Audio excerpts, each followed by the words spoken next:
Hey everyone, I am Mr. Herbers. I wanted to welcome you all to Algebra 2. Um, kind of want to get things started off to a great year. Please put a face with the name before we get going here. Um, Again, just a couple things about myself. I'm originally from Winfield, Kansas, kind of on the eastern side over there.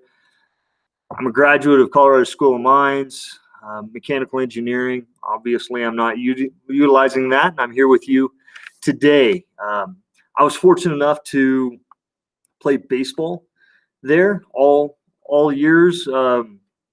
Couple um, all conference awards with it. I was very fortunate in my time over there. Don't do a whole lot more baseball. Spend more of my time outdoors, hunting, biking, camping, so on and so forth. Uh, I've been blessed with three beautiful children. My oldest is going to be an eighth grader this year, 13. Next is in line, son's 10 years old, and my youngest daughter, who is 7. So, all going to be going through the same thing with all of you this upcoming school year. One of the things I want to initially get in front of you, one of the expectations in Algebra 2 this year is you need a device, and it is a graphing calculator. We are looking for a TI-83 or higher. Yes, we know that you can do a lot of this on your phone. You can utilize a lot of this on your computer. But one of the big reasons for this, all of you have to take the SAT later on this year or at some point in order to hopefully move on into continue your education.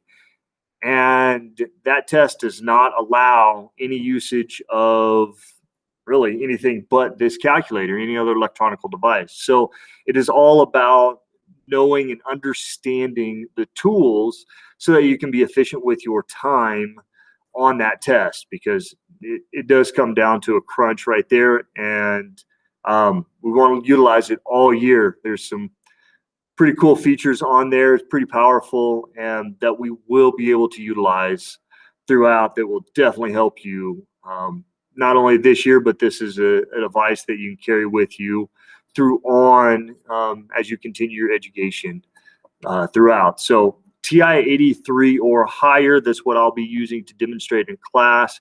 You can use a Casio, but that's one of those devices I have minimal knowledge about. I can kind of get through it. There's some TI-86s out there that are old that we can manage through, but TI-83 or higher, you can usually pick those up. Amazon, Target, Walmart have the fancy versions, which is color. So you're going to be spending about $100, or if you're a younger sibling and you have an older sibling or an older friend, $5 and a burrito from Santiago's, they might lend it to you for the school year.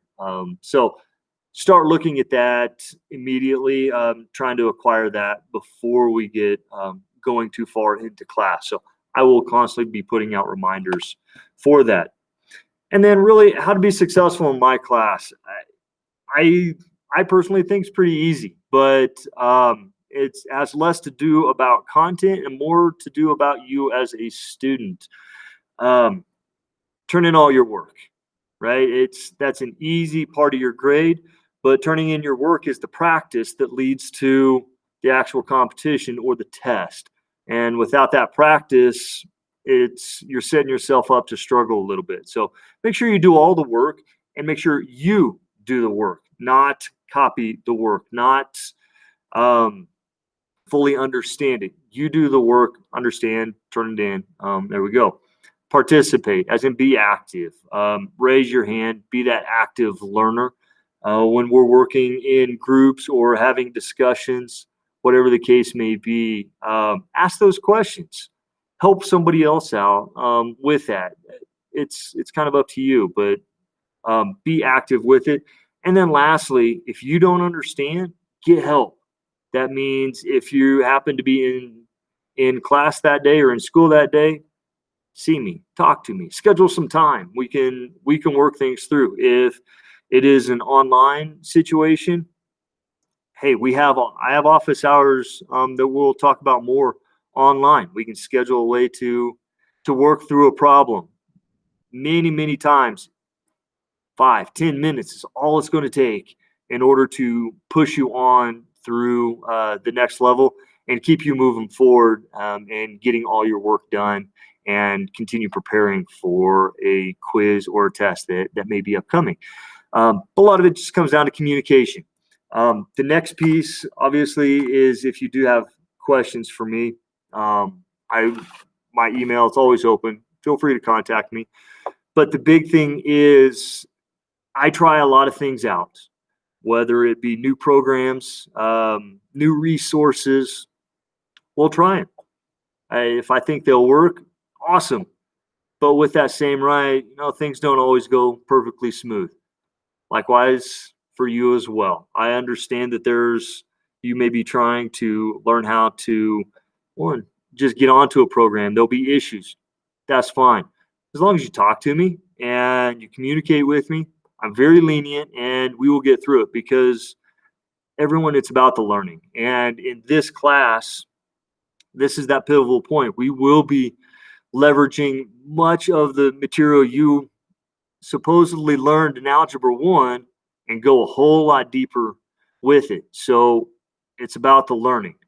What are we reflecting on? How do we move forward with it? So that's kind of where we're at for now. I know Google Classroom is what I will be using. I will walk through the process on how you turn in assignments, how you get assignments, what is going to go through once we get a little bit closer to that time. Right now, I just wanted to introduce myself. Start working on that calculator if you can. Paper, pencil, it doesn't matter, online or otherwise. You will need paper, pencil, be able to work through it. Hey, bring positive attitude. It is what it is. Smile on your face, even though we'll be covered up with a mask. We can tell. So, again, I look forward to seeing all of you all real soon. Take care.